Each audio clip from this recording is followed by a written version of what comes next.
Le Pitch Cinéma de France 3, c'est maintenant. Comme toutes les semaines, on a choisi 2 films et voilà pourquoi vous les aimerez, ou pas. Si vous aimez quand le cinéma ressort de l'ombre des personnages remarquables tombés dans l'oubli, à l'instar du clown Chocolat,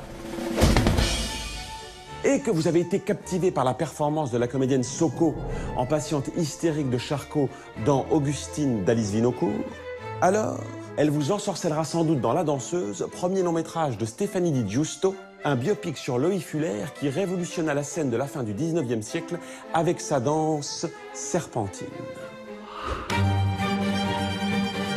Vous avez été éblouissante. Armand Duponchel, directeur de l'Opéra de Paris.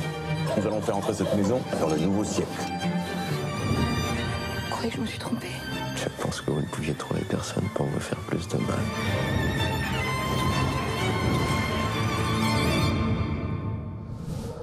Pour ce prochain film, si La Strada de Fellini vous a toujours plongé dans une profonde mélancolie parce que vous n'y pouvez rien, les cirques, ça vous rend terriblement triste, et que vous êtes réfractaire aux films inclassables, proches du conte, tels Les Amants du Pont-Neuf de Léos Carax, alors vous ne serez peut-être pas touché par L'Étoile du jour de Sophie Blondy, un film aussi atypique que poétique, avec un joli casting, dont Iggy Pop. Tenu par la main de fer d'Héroï, un cirque itinérant s'est échoué sur une plage de la Côte d'Opale. Tout le monde le déteste, mais c'est tout de même lui qui nous fait vivre. La troupe vivote sans succès et les tensions réveillent les douleurs et jalousies de chacun. Si tu veux le tuer, tue-le toi-même. J'ai toujours su que t'étais dingue.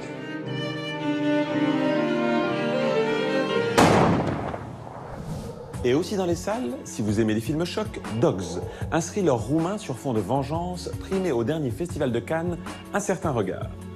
Également, Fuoco a Mare, documentaire récompensé par l'Ours d'Or à Berlin, qui confronte la vie d'un enfant vivant sur l'île de Lampedusa en Italie à celle des milliers de migrants qui la traversent pour échapper à leur destin.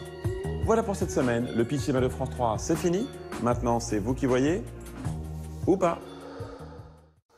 Si vous aimez le cinéma, que vous souhaitez connaître les prochaines sorties et vous faire une opinion pour aller voir les films, ou pas, alors abonnez-vous, c'est gratuit, à la chaîne YouTube du Pitch Cinéma de France 3.